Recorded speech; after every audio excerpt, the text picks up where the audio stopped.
not only libelous, that is also unjust vexation on my part. May I respond, Mr. Chair? Go ahead. Okay, Mr. Chair, if you think that you are violated by my exercise of my freedom, you would have your right and No, be no, in court Mr. Chair, so that, don't so worry. that the maliciousness of Mr. that Chair, statement don't can be worry. I'm sorted not out going in the to charge you proper in court. authority. Don't worry. Thank you, Mr. Chair. Again, Ms. Cruz, do you believe that freedom of expression is not absolute? Yes, Mr. Chair. You do. Of I'd course, like Mr. to ask the other bloggers if they also believe that. Yes, Mr. Chair. You also believe that? Okay. Sir, Now, there's always a limitation. Ms. Cruz said, yung kanyang statement sa YouTube, no? Na profanities, insults, malicious is a healthy discourse. Gusto kong tanungin yung mga vloggers natin, do you agree with her on that? Yes. That profanities, insults, and malicious accusations is a healthy discourse and a part of the freedom of expression? We would like to ask every blogger to answer me yes or no if they believe in that. Mr. Chair, can I be recognized? Yes. Mr. Chair, no other than the highest court of the land has repeatedly said na hindi po masama ang pagmumura, lalong-lalo na sa mga pampublikong opisyal, especially kung ang pinatutungkulan po ay yung official functions nila. Not the person, but their official functions, Mr. Chair. So yun po ang paninindigan, lalong-lalo na po namin bilang mga manggagawa, dahil kahit meron pong TikTok, Facebook o social media, sa komunidad po, yan ang lengguwahe ng mga manggagawa at ordinaryong Pilipino na nagagalit.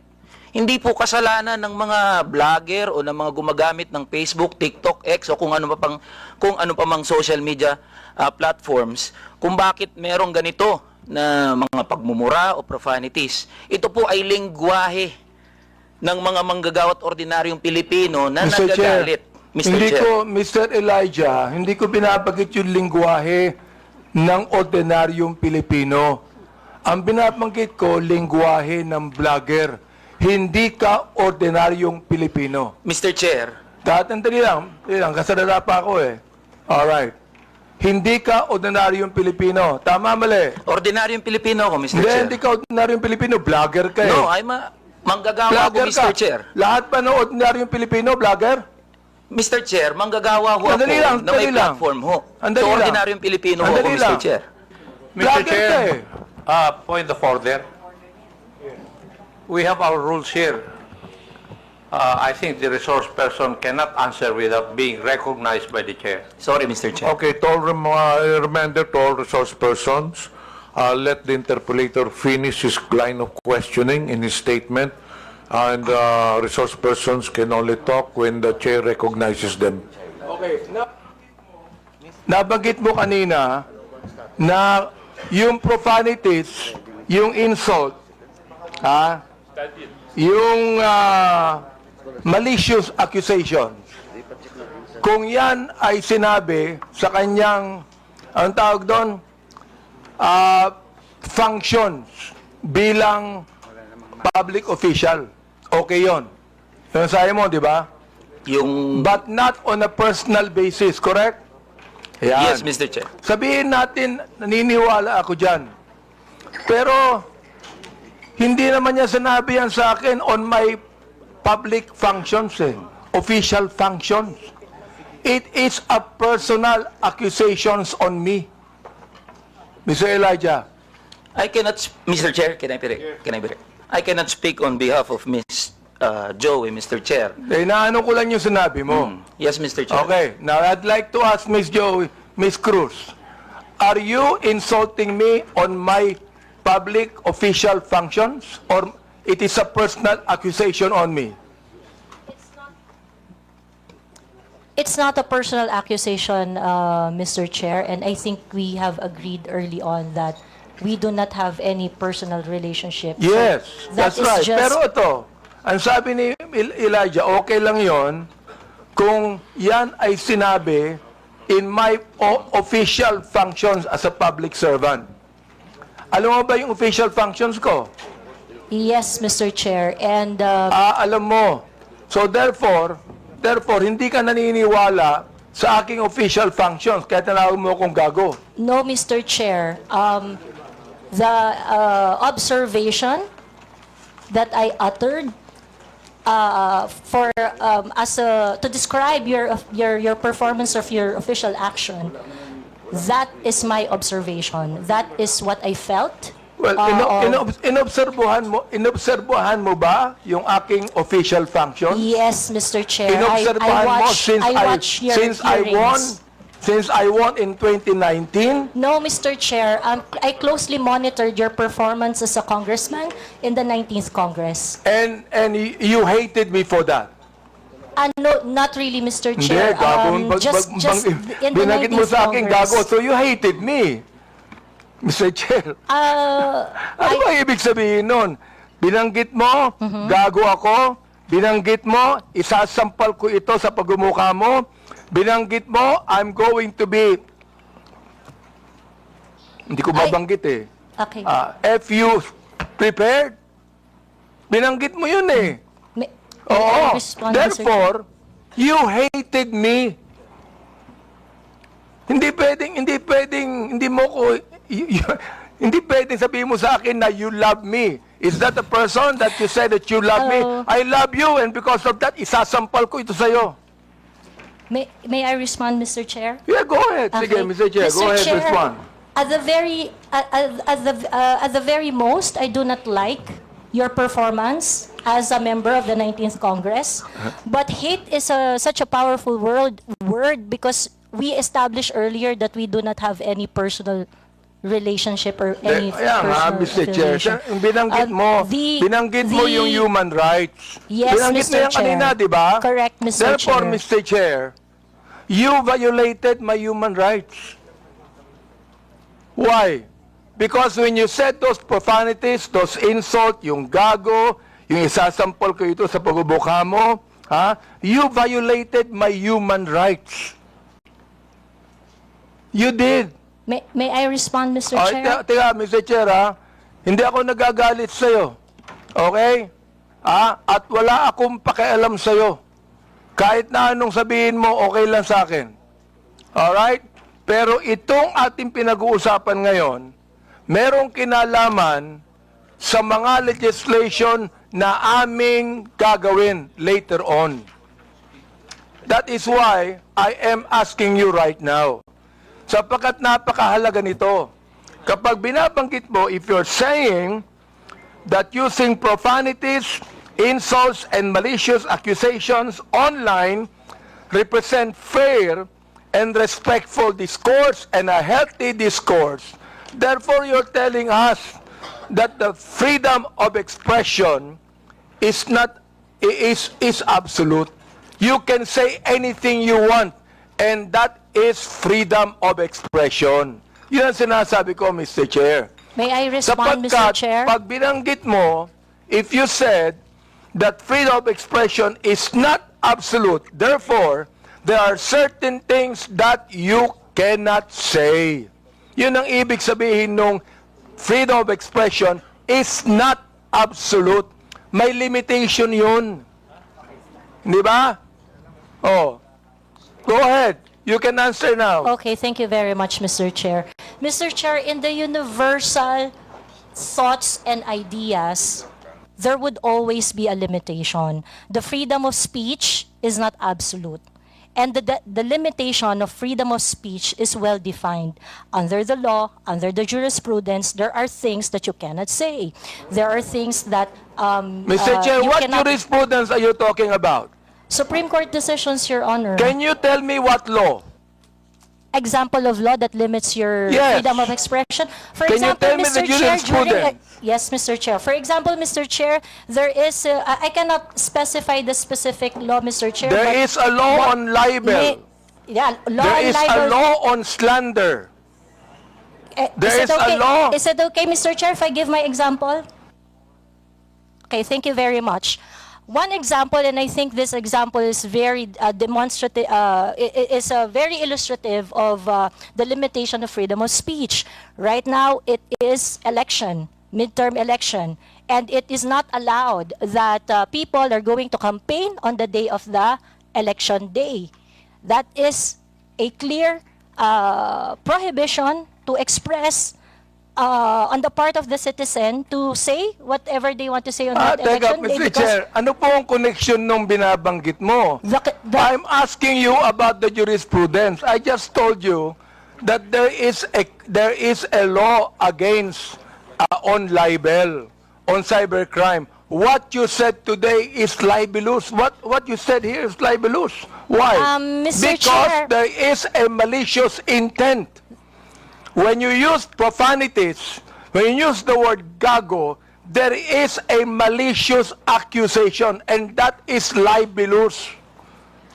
Mr. Chair, if that is your assessment of And that kind of listen, statement, you not will only have libelous, Mr. Chair, sandali lang ha, not only libelous, ha, that is also unjust vexation on my part. May I respond, Mr. Chair? Go ahead. Okay, Mr. Chair, if you think that you are violated by my exercise of my freedom, you would have your right and No, day no, in court Mr. Chair, so that, don't so worry. that the maliciousness of Mr. that Chair, statement don't can be worry. I'm sorted not out going in the to charge you proper in court. authority. Don't worry. I'm not going to charge you. If I charge you in court, matatalo ka eh. Pero hindi. Oo. Unjust vexation to. Alam niyo ba yon? Are you a lawyer or not?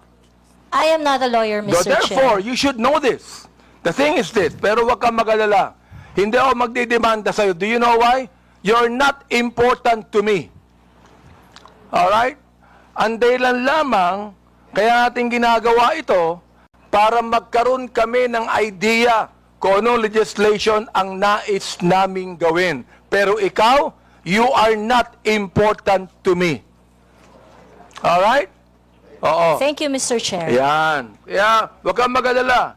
Hindi ako kailanman magdidemanda sa'yo. Alright? Oh. Tumatawa ka pa eh. Thank you, Mr. Chair. Natatawa ka sa akin eh. No, Mr. Chair, Oo. I am expressing my gratitude, Mr. Chair. Ganun ba?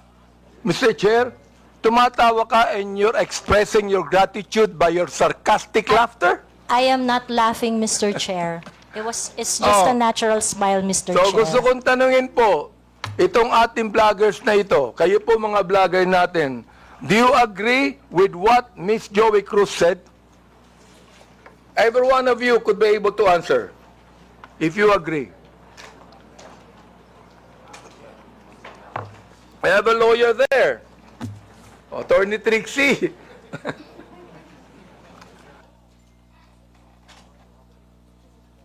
Attorney Trixie, you have the floor. Thank you, Mr. Chair. I disagree with Ms. Joie. I believe that there is, instead of a limitation on the freedom of speech, I believe that speech is either protected or not protected. Thank you very much. Those that are covered by the law, such as the law on inciting to terrorism, inciting to rebellion, and so on, are unprotected speech. And those that are not covered by any limitations by the law are protected speech. The Supreme Court has said that expressions of frustration are protected speech. And therefore, although we differ, Ms. Joie and I, on the approach to the problem, we agree on the solution. Okay, let me ask the other bloggers that we have. Each of you could be able to answer and tell me if you agree with Ms. Cruz on that. Your Honor, Mr. Chair, I am Dr. Mata. I'm a bit forgiving on those things sometimes, Mr. Chair, because sometimes people are so expressive that we tend to say things. And I could cite, Mr. Chair, your example on the last hearing. You mentioned something as well. I won't mention it now, but you said it's something, but I know it was withdrawn as well. So there's no, I'm not affected by what you said because sometimes you're just, in your emotions, you tend to say things which you said, TANGA, but it's okay, Your Honor. Mr. Chair, let me answer that, no? When I say TANGA, binalik ko lang sa kanya eh. Siya ang unang nagsabi. Siya ang unang nagsabi. Para bang pinukulo ka ng balisong, nasa lubo yung balisong, binalik mo sa kanya. Kaya ako binanggit. Hindi ako ang unang nagsabi. Ang unang nagsabi, yung vlogger mismo. Ibinalik ko lamang sa kanya. Oh, ngayon, ako ang masama. Samantalang yung vlogger na nagsabing tanga ang gobyerno, hindi masama. Nung ako ang nagsabing tanga, ako naman ngayon na masama. Ano ba talaga, Mr. Chair? Yes, thank you for your explanation on that, Mr. Chair. Mr. Chair.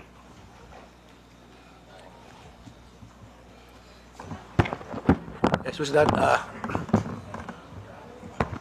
Mr. Chair. Mr. Morales, yes, please proceed. Yes, sir.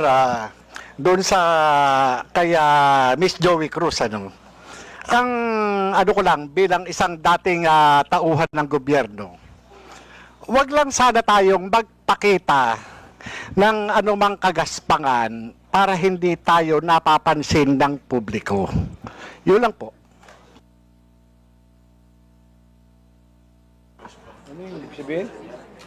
Huwag lang magpakita ng kagaspangan para hindi makita ng publiko. Yes, Your Honor, Mr. Chairman. Yun lang po. Kasi kung magpapakita tayo ng kagaspangan at makikita ng publiko yung hindi na ayon na kilos ng isang public official, talaga makikita po tayo. At yun mapapansin ng publiko. Huwag naman sana tayong masasaktan. Sinong tinutukoy mo, Mr. Chair? Your Honor, yun pong mga gumagawa ng kagaspangan. Yun po yun. Sino nga yung tinutukoy mo? Hindi ko po alam. Siguro po, maaaring kayo po, Your Honor, mawalang galang na po, nasa inyo po yun kung sino po yung mapapatungkulan nun. Mr. Chair, ano ba yung kagaspangan na narinig mo? Sino nagsabi ng kagaspangan? Your Honor, ito po bilang isang dating tauhan ng gobyerno. Nagiging maingat dapat ang isang tauhan ng gobyerno habang siya ay nanunungkulan. Katulad ng pagnanakaw, pag-aabuso sa tungkulin, pagmamalabis. Yan po yung isa sa mga dapat na tinitingnan natin. At kung tayo man ay tauhan ng gobyerno, dapat ginagampanan natin ng buong husay, buong giting, tulad ng mga alagad ng batas na handang ialay ang sarili niyang buhay para lamang doon sa sinumpaang tungkulin. Mr. Chairman, Mr. Chair, tama yung binanggit ni Mr. Morales tama Pero ang tinatanong ko sa iyo, nag-a-agree ka ba sa sinabi ni Miss Cruz? Saang particular, Your Honor, Mr. Chairman po? Hindi ka pa na nakikinig sa akin Ang bira naman buhay ito. Pagpaumanhin niyo po, Your Honor, at nangati po yung aking binti, maaring hindi ko po wala kang napansin. karapatang magsalita kung hindi mo narinig lahat ang mga sinabi. Iyon pong narinig ko. Very clear Meron po. po akong narinig. Very clear, Mr. Chair, ang sinabi ko. Kanina, pinag-uusapan natin yung lahat ng mga binanggit ni Miss Cruz. And I'm asking you now, kayong mga vlogger, oo, mga objective naman kayo, di ba? Ano ang palagay nyo rito? Palagay nyo ba na itong malicious, ulitin ko para malaman mo, itong malicious, profanities, at insults, accusation na ibinigay po ni Miss Cruz, ay kasama po yan sa tinatawag nating protected discourse o kaya naman healthy discourse or freedom of expression? Yun po pinoprotektahan ng batas. Ito po yung pong opinion o saloobin ng isang mamamayang Pilipino patungkol doon po sa pagkukulang ng isang public officer. Yun po hindi pinoprotektahan ng batas. Ito po yung pag-iingganyo ng paggawa ng illegal o labag sa batas. Yung pagkukulang, Mr. Chair. Eh kung walang ginawang illegal, may karapatan ba siya? Kung walang ginawang illegal, Your Honor? Depende po eh. Depende po sa napapansin at kung po sa nagbibigay ng opinion, Your Honor. Miss Joie, meron po ba akong ginawang illegal? Meron po ba? Nothing that I said in my Yun, mouth. wala akong ginawang illegal. Meron ba akong ginawang immoral? There are things that I may not agree. You because may of not agree, differences. that's fine Yeah, with me. Yeah. Pero ang tinatanong ko, meron ba akong ginawang immoral? Oh, Differences I in agree values, that there Your are Honor. some things that you do not agree. Okay lang yun sa Differences in akin. values, Your Honor. Di ba? Pero wala akong ginawang immoral o illegal. You said that yourself.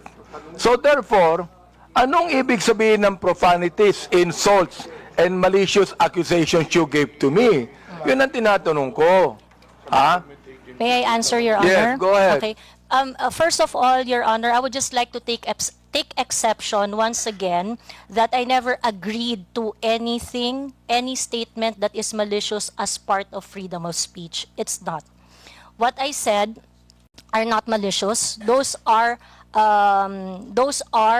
observation on my end, and the profanity is part of part of my expression of discontentment, disgust, because my expectation for a public officer is not Therefore, met. Mr. Chair, when you're saying that a public official who is not doing anything illegal or immoral, and you said something malicious, insult and profanities, Again, that is your observation.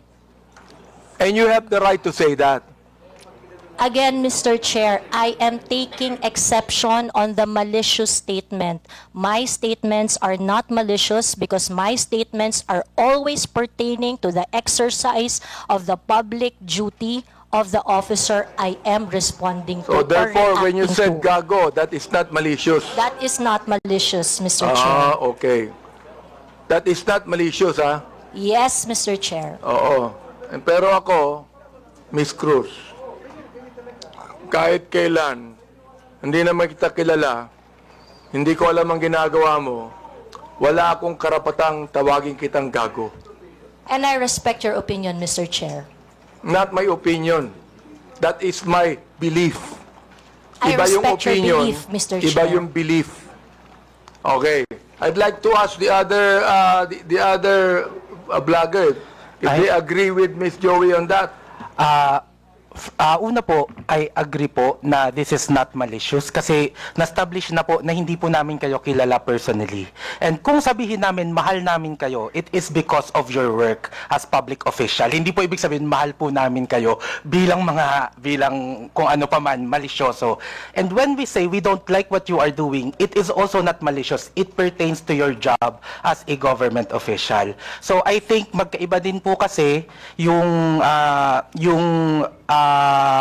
sukatan sa public official and also private citizen. So, I think it's important for us to understand the difference of and the limitation doon sa public official and sa private citizen. And I agree po.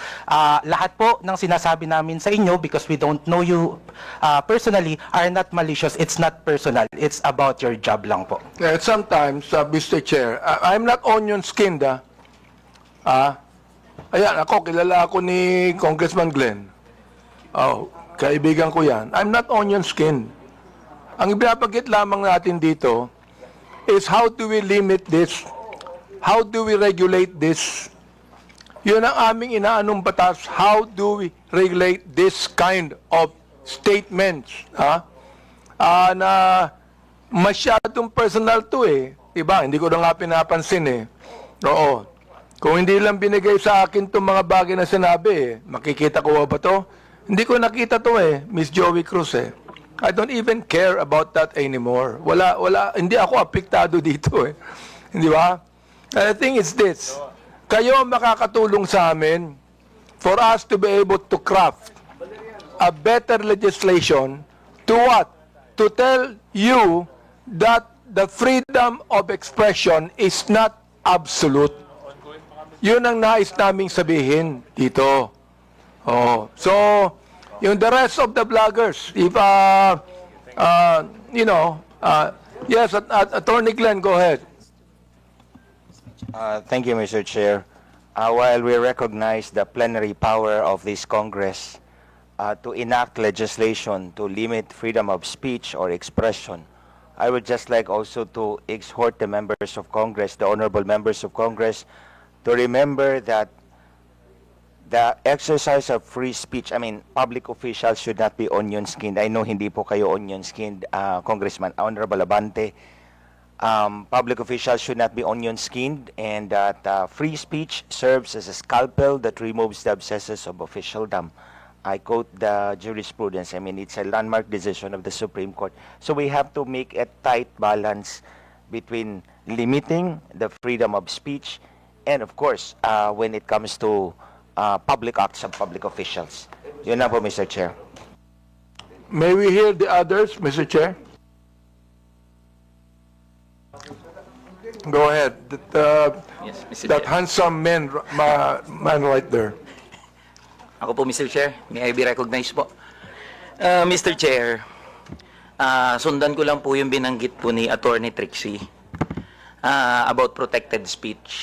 I don't know the specifics of what Ms. Joie said. Be that as it may, Mr. Chair, kung yung pong mga binanggit niya ay nakapatungkol po sa official function, then it is warranted. If it pertains to the personal po na buhay, then it is unwarranted.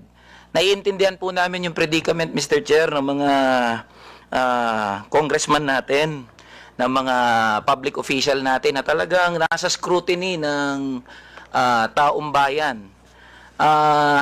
Pero hinihingi rin po ng taong bayan, lalong-lalo na ng mga manggagawa, ang pag-intindi po ng ating mga congressmen doon sa kung ano yung nararamdaman at ano yung pakiramdam, emosyon ng mga tao patungkol doon sa function po ng ating mga public official. I believe yung mga binanggit po ni Ms. Joie, it is part of protected speech. And I think doon po pwede tayong magkaisa. That's all, Mr. Chair. Meron pa. Yes, Miss, Mr. Chair, good afternoon po. Yung tungkol po sa sinabi ni, pagsasamahin ko na po yung tatlo, ni Ma'am Joie, ni Attorney Trixie, at saka ni Sir Elijah. Kami po na mga content creators, nasa public eye din po kami, gaya po ninyo. So, whatever content or opinions that we also post online, nakaka-receive din po kami ng mga gaya ninyo na masasakit na salita. Kaya naiintindihan po namin kung saan din kayo nanggagaling. However, ang difference lang po natin, ang atake sa amin personal, ang atake po sa inyo, on your official function. Ngayon, ang masasabi ko lang po siguro pagdating sa bagay na yan, kami po, pinapabayaan po namin yung mga haters namin at saka bashers to air out what they think and feel about what we say. Hindi ko naman din po sinasabi na dapat ganun din po kayo. It so happen lang that sa inyo po, pagdating sa mga nasasabi nyo po, sa mga press briefing nyo po, sa press con nyo, or even sa mga pinapublish sa news, ang sa aming mga content creator, naka-anchor kami lagi kung ano lang po ang nasasabi ninyo. Mr. Chair, Ms. Batalya, Yes, po. gusto ko lang pong banggitin din, Alam mo, natanggap ko itong mga bagay na ito since Quadcom days, Hindi ako binabas ng sino man bago ang Quadcom. Bakit kaya? Di ba? Share if I may. Hindi ako nababas Oo, ngayon lang talaga. Hindi ko alam kung bakit Oo, yun ang gusto kong sabihin sana sa inyo. Di ba? Yes, Manuel Mata po. Mr. Yes, Chair, if Mr. Mata, yes. that is exactly the point kung bakit hindi po tayo nakafocus dapat dun sa mga protected naman na speeches ng mga tao. But the reason of frustration, ano po yung context, bakit po nasabi yun? Ni frustrate, bakit niya po nasabi yun? And yun po yung masolusyonan natin. I think dun po sana tayo nakafocus, and I think yun yung rason kung bakit sinasabi ng batas natin na dapat hindi onion skinned yung mga government official para nakafocus tayo doon sa totoong problema and cause of frustration ng mga tao. Mr. Chair, sinabi ko na hindi ako onion skin, di ba? Yes po, Mr. Chair. The fact that you are here talking with us Yes. with this kind of respect is, I agree. Kaya, Mr. Chair, hindi ko talaga, since the time na yung Quadcom, hindi ako nagsalita ng anuman sa inyo o nag-vlog sa akin. Miss Joey, hindi ka nakarinig sa akin anuman salita, di ba? Miss Joey, you have never heard me say anything against you or about you. Am I right? Yes, sir. Yes, Mr. Chair, we do not know each other personally. Ayun. And then, ganito. I have never said anything about you, nor anything that you have said against me. Am I right? Sorry, Mr. Chair? I have never said anything about you or anything against you, even if you said something against me. Am I right? That is correct, Mr. Chair. Yun. Yun ang gusto kong sabihin sa inyo. I'd like to give way to my good friend, Congressman Akop. Before I recognize Congressman Akop, admin matters, there are several resource persons here who have been here since early this morning, and I believe some of the members have no questions anymore. May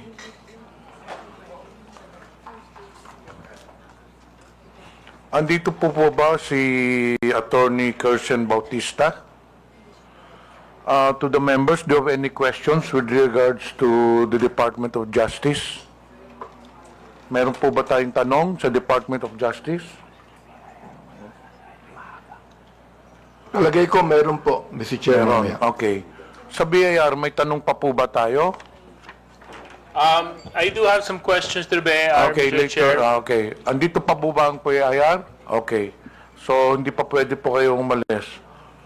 Okay. Sino pa ba ang... Sa NBI, may tanong pa po ba tayo? Ha? Do you have any questions sa NBI? Kayo? Baka meron pa, Mr. Chair. Bonus lang Okay. ulit. Sa PNP, meron po ba kayong tanong sa PNP? Yes? Okay. What about sa KBP? Kay Attorney Rodolfo Larbar, who is a KBP legal counsel, and Attorney Mark Tolentino. Do you have any questions with KBP? But of course, you are free to stay, no? If you want to stay. May tanong po ba tayo sa KBP? Wala? Kung walang tanong sa KBP, then KBP is allowed to be excused. But as I've said, you're free to stay. Sa Digital Marketing Association of the Philippines, kay Mr. Miko David, may tanong pa po ba tayo? Anyway, you can stay, but you're allowed to be excused. Sa Global AI Council, Mr. Antonio Mauricio, andito po ba? Your Honor, umalis na, Your Honor. Okay. Sa Press 1 Philippines, andito po ba ang Press 1 Philippines? Do you have any questions? Yeah. Meron. Meritor, Congressman Ako, pass the floor. Mr. Chair, I'm just giving way to Congressman Akop for a while, but I still have last question. Mr. Chair, I just want to ask some clarificatory questions. Please proceed. Kung sino po yung nagsabi na dapat maintindihan po natin yung mga tao na because of their frustration ay nakapagsasabi po ng hindi tama. Gusto ko lang sabihin na yung frustrations wouldn't give you the right to violate the law. Hindi po nakapagbibigay ng karapatan sa isang tao na mag-violate ng law because of his frustrations. Because there are avenues, legal or provided by law para ma-express nyo yung frustrations ninyo. That is precisely the reason why the freedom of expression is not absolute. Thank you, Mr. Chair. Okay, thank you. Before we proceed, may I know if Ms. Vicente Cunanan has taken her oath? Wala pa. Please rise. Comsec, please administer the oath. Please raise your right hand. Do you swear to tell the truth, the whole truth, and nothing but the truth in this inquiry? Please respond with I do. The oath has been administered, Your Honor. Thank you. Honorable Abante, you have the floor. Mr. Chair, meron po bang ibang vloggers na gustong magsalita tungkol dito? Do you have any statement to the social media personalities regarding the issue on Ms. Cruz? Ms. Cruz, just curious, are you a voter of Honorable Abante? No, no, So you're Mr. not a Chair. registered voter in the district of Honorable Abante? No, Mr. Chair. And as you have said earlier, you do not know him personally. Yes, Mr. Chair. And he does not know you personally. Correct, Mr. Chair. So, bakit na nyo naisip na atakihin si Honorable Abante? Just curious. Because the action is not really limited. The performance and the performance of Congressman Abante being part of several committees that affects national issues. But why are I you got to know interested him. particularly, specifically to Mr. Honorable Abante, considering that you are not a voter of Honorable Abante? Ano pong interest ninyo? The issues that he tackles in his committee memberships and chairmanships are issues that are affecting the Philippines at large. So in short, you have something against him because you have singled him out. There are 314 congressmen here, pero mukhang ang paborito mo si Honorable Abante. That is incorrect, Your Mr. Chair, Honor, paborito Mr. din niya sa Chair. Ace Barbers. Because there are other congressmen that I give my observations to, and it's not limited to Honorable Congressman Abante. So he's not singled out, Mr. Chair. Mr. Chair, palaging sinasabi ni Ms. Cruz yung observation. I hope, Ms. Cruz, you know, okay lang yung observation. For example, like, I hate Congressman Abante. Okay yan. I do not like Congressman Abante. Okay yan. I don't agree with Congressman Abante. That's fine. Pero yung tatawagin mo kung gago at isasampal mo sa... Teka, gusto ko nang tanungin. Gusto kong malaman, ano ba isasampal mo sa akin? Sabi mo isasampal ko ito sa bugumukha mo. So pakiklaro nga sa committee ito kung ano yung isasampal mo sa pagmumukha ko. Like I said earlier, Mr. Chair, I would like to know when that was posted. And perhaps, it's very likely, Mr. Chair, That I was posted posted such... on YouTube. Mr. Chair, it's very likely, Mr. Chair, that I said something like that. We And are that's checking it now. Very likely, the one that is going to be slapped on your face is... it's very likely that I'm referring to facts. Oo It's nga. very likely that I'm referring Mr. to Chair, facts. talagang hindi ko akalain, sasabihin niya sa akin to kung ang, Mr. Chair, kung ang misis ko magsasabi niyan, tanggap ko yan. Pero si Miss Joie, hindi ko naman po siya kilala talaga Ito ito pa, mayroon sasabihin ako sa inyo. Gusto kong tanungin din naman yung ating mga researcher dito ng Press One. So what do you think of Miss Cruz? What do you think of her statements? Everything that she said?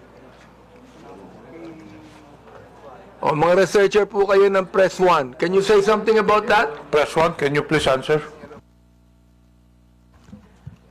Mr. Chair, we were confined with the facts as researchers. So I think as long as if Miss Joie Cruz is giving her opinions and her opinions alone, I think it is beyond our capacity it is beyond our capacity because she is entitled to her own truth. But again, if it something to do with the known facts, no, I think we can debunk what is being said. Ayun po. Yun po, Mr. Chair. Okay, may I ask Mr. Chair, Mr. De Guzman? Yes, Mr. Chair.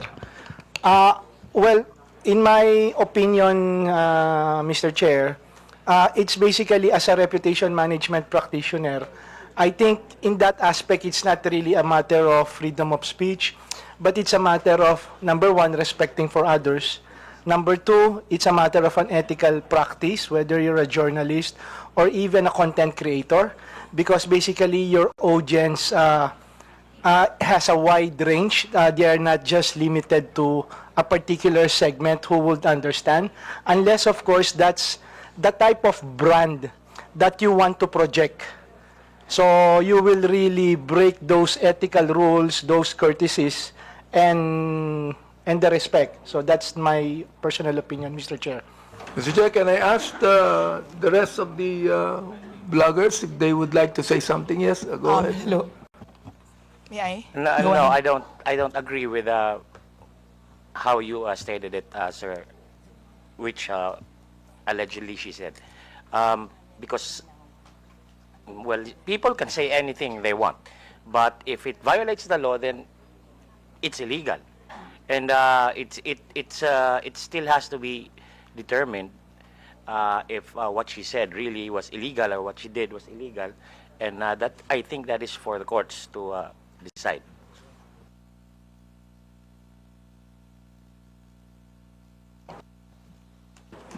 I think we have already heard the other Mr. Chair. bloggers. Those who wish to make a statement, you can do so. But to those who have already made their statement, pwede na siguro yun. Mr. Chair, Permission to speak. gusto ko lang pong sabihin kay Miss Joie, yung batas tungkol sa unjust vexation. Supreme Court has defined unjust vexation as any human conduct without violence that unjustly annoys an innocent person. Yan. Yan ang batas. Oh, the elements of unjust vexation are: there is human conduct that unjustly annoys or irritates another person. Such human conduct was not attended with violence. Such human conduct caused annoyance, irritation, torment, distress, or disturbance to the mind of the person to whom it is directed. An offender acted with criminal intent. That is what unjust vexation is, Miss Cruz. Oh. If I say, Miss Cruz, I was irritated by what you said. I was annoyed by what you said, even without violence. I was distressed with what you said. I became depressed with what you said. Oh, di ba, Miss Cruz? So sabi ko, ganito na lang. Ganito, ha? Let's just be very careful. Okay lang po sa akin. Sabihin mo sa akin, I hate Congressman Abante. I don't like him. I don't agree with him. Fine. Pero yung babanggitin mo dito, ha? Gago ako. Isasampal ko ito sa pagmumukha mo. I'm going to be FUC prepared. Ay nako. Palagay ko, very irritant yon sa pinagsabihan mo. Tama ba ako, Mr. Joey Cruz? May I respond, Mr. Chair? Go ahead, sige. Thank you. Mr. Chair, I understand that it may come across as something that you may not feel comfortable with what I said and things like that.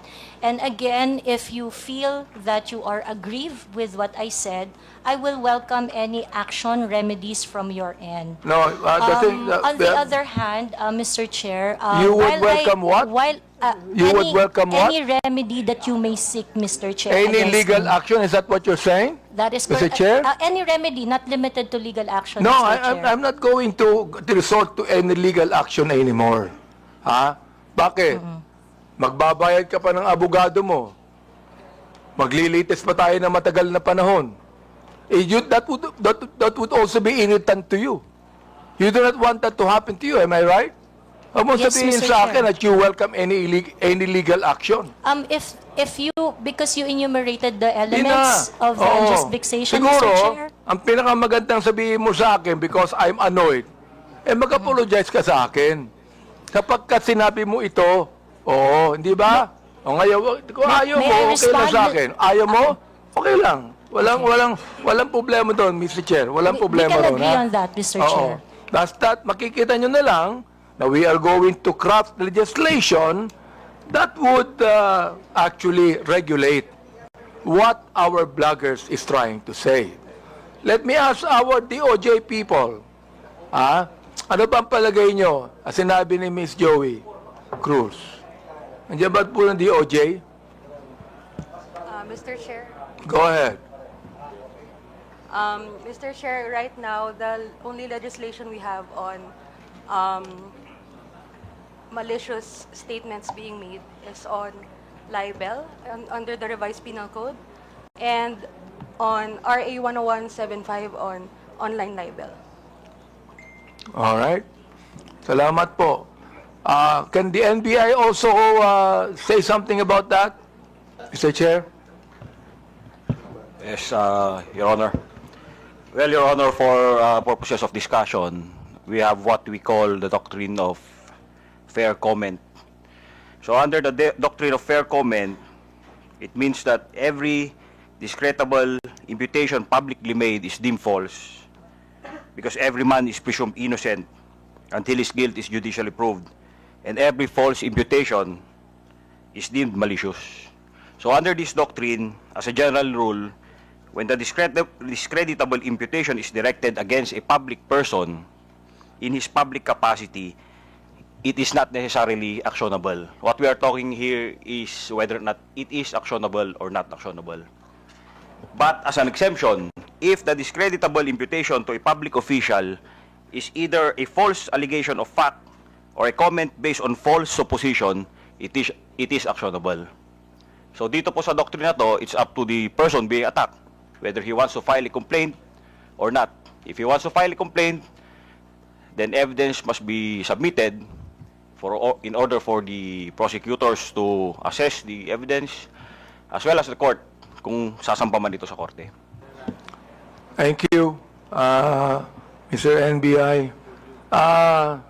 I'd like to also say, sapagkat marami ring bashing ang binigay ni Miss Cruz kay Congressman Ace Barbers, di ba? Miss Cruz, marami rin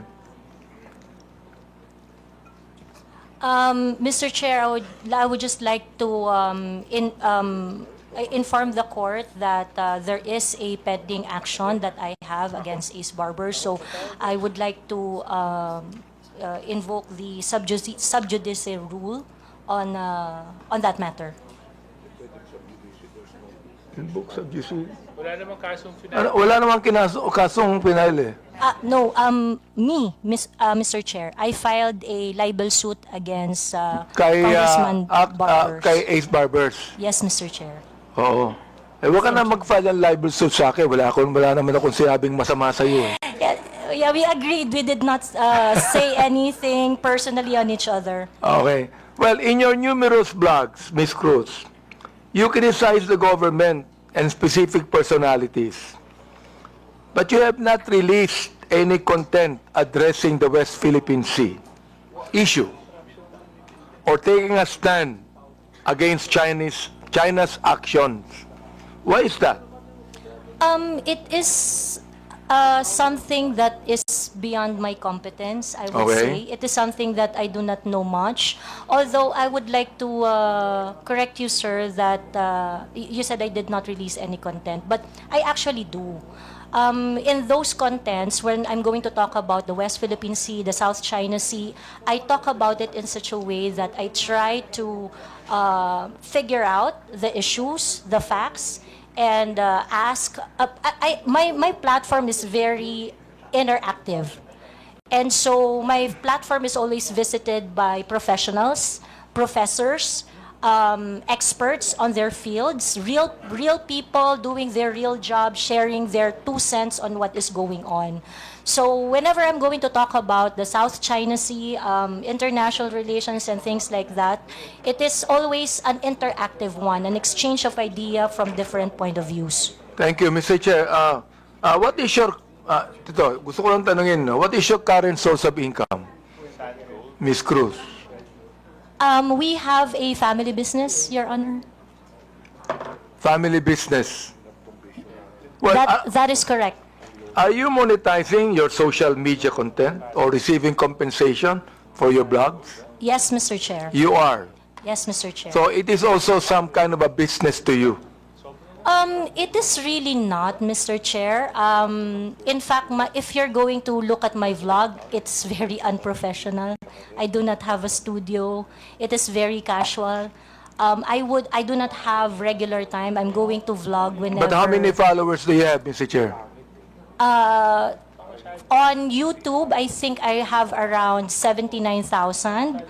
In Facebook, I have my Facebook account with 143,000 followers was taken down a couple of days ago, and my social media accounts are usually they don't really last that long because it would usually be reported or taken down. Ilan po yung social media account ninyo, Ms. Cruz? I have TikTok, YouTube, and Facebook. So, ibig sabihin nun, you're getting money out of that. Parang sa'yo, that's a source of income, correct? It is a source of income, but Good. it is not a job for me because I can not vlog if I want to. Ano yun, Mr. Chair? I do not have to vlog if I want to. Mr. Chair, I do not have specific schedule when I do vlog. Sa akin, So, let me advise you, Ms. Cruz. Huwag ka nang mag-vlog kasi naiinis ka din eh. Naiinis ka din. Hindi pwedeng hindi ka mainis sa sinasabi mo eh. Di ba? Naiinis ka din. Mr. Chair, Naasar ka din. Tama ba ako? Naasar not- ka rin. Nai-stress ka din dun eh. Not really, Mr. Chair, because I'm a very I grew up in a household with very political orientation, so it is something that I really like So doing. Mr. Chair, did you grow up in a household where you curse each other? No, my parents are devout So you Catholic. did I'm the not only grow one who up curse in a household. I am the only one who curse in our household. You Your are the only one that Yes, curse. Yes, that is correct. Well, you know, you're a grown-up person. Sana tinuruan ko ng bata ka pa ng magulang mo. Ako tinuruan ako ng bata ng magulang ko eh. Nawag akong magmura eh. They did, Your Kaya hindi ako Honor. nagmumura eh, Mr. Chair. They did teach me. So, tinuruan They did ako teach ng me magulang that, Your ko Honor. ng bata ako wag magmura eh. Kaya hanggang ngayon, hindi ako nagbumura eh. They did teach me not to curse, Your Honor, but they also taught me how to be your authentic self. Ganon.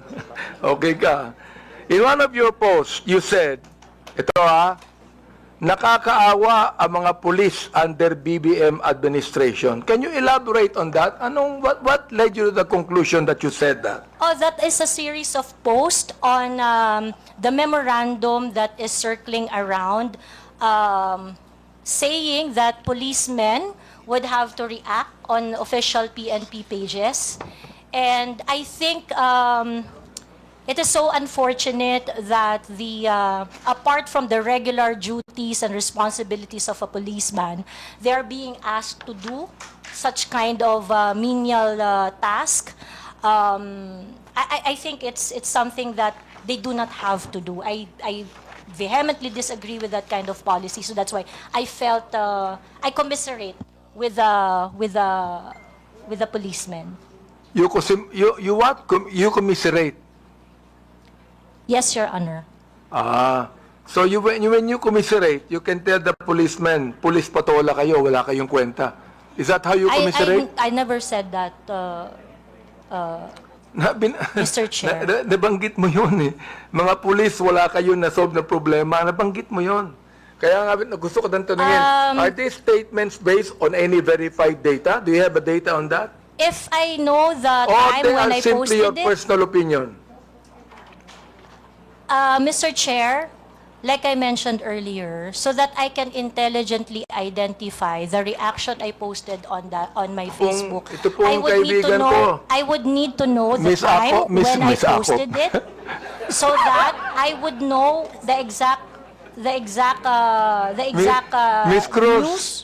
Miss Cruz, ito pong kaibigan ko si Congressman Akop, naging general po ng pulis to eh. Oo.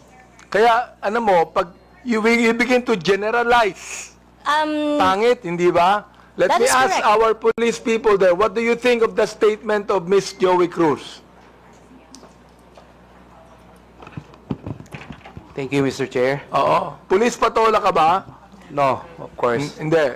No. Wala Your kang Honor. kwentang pulis, ganun ba yan? No, Mr. Oh, Chair. you tell us about that, Mr. Chair. Well, the data will probably speak for itself that the PNP has done so much. And I think that was the statement of Ms. Cruz. But the numbers will really speak for itself, Mr. Chair. Okay. Now, ito na lang, no? In your other blog, Ms. Joey, or post directed against the Quadcom, mga members tungkol sa pag-iimbestiga over bloggers spreading fake news. Itong TRICOM po namin. You dismissed them and said something along the lines of what? Sabi mo, para kayong mga bata, tangian nyo. Hindi ko nga masabi. Di ba? Yan ang pag pinapasweldo kayo ng sambayanang Pilipino, pinagputahan ng mga tao, including ng mga vloggers, sagutin nyo mga tanong. Do you confirm this statement? Yes, Mr. Chair. Why did you say that? Because in any rants or bashing or issues I raised in my Facebook, I never really got a response. So pakiklaro a clear mo nga response. yung sinabi mong pinagputahan ng mga tao. Will you please make it clear to us, anong ibig sabihin nun? Kasi hindi ko alam ibig sabihin nun eh. Yes, I will explain, Mr. Chair. Yes, please. Pinagputahan ng mga tao means pinagtrabahuhan ng manggagawang Pilipino ang nagpapatakbo ng bayang ito, ng kongresong ito. So therefore, the public officials should listen when there is a grievance being raised, petition being submitted by the people, especially when they are expressing dismay or standards not being met. Pinagputahan ng tao means pinagtrabahuhan ng matindi ng mga tao. Mr. Chair, yung mga taong nagtrabaho, tinatawag mong PUTA. No, Mr. Chair. Ayun ang nabanggit mo eh. And Mr. Chair, sa Katagalugan po, ang ibig sabihin po niyan, dahil nga po ang tao ay nagtatrabaho, ang isang hardworking na tao ay nagtatrabaho ng long hours, they would always express ng frustration dun sa kanilang pang-araw-araw na challenges. So that is why, ganun po ang Bulakenya po ako, Mr. Chair. I would just like to inform so that you would also have a proper context on my vernacular. Mr. Chair, marami kong kilalang Bulakenyo na hindi ganyan ang mga salita. Yeah, marami po. Marami rin po Please, ako. wag mong banggitin ang pagiging Bulakenya mo dito. But Baka it is- sabihin po ng mga Bulakenya, lahat yan, ganyan ang salita nila. I am Please, under wag oath, Mr. naman. Chair. It is like that. Mga disente po ang mga Bulakenya. Bulakenya po ako, sir. So I can speak for my people. Isa ka, Mr. Chair, sa Bulakenya hindi disente. Now ito last question, Mr. Chair. Yes, can you wrap it up? We still have other issues. Given your consistent use of offensive language, not only against me, against others, for example, personal insults, unfounded allegations, you cannot even verify it with your data. Do you believe your actions are still protected under freedom of expression? I take exception, Mr. Chair, Or on have you crossed the alleging line unfounded accusations because Or have you crossed the line into abuse of your right? I understand my right, Mr. Chair, and I understand that I have no right to abuse my right. Good. So ibig sabihin doon, you have no right to use abusive language against a person you do not even know personally. Using profanity is not necessarily abusive, Mr. Chair. Well, you made that in a personal way. So let the people judge it, no? Because Correct, a lot Mr. of people Chair. are watching Agree. now. Let the people Agree, judge Mr. it. Chair. So siguro, yun na lang, Mr. Chair, ang may tanong ko kay Ms. Joie, siguro ngayon, magkakilala na kami ngayon, siguro magiging close na kaming dalawa. Baka kayo ng sunod na love team.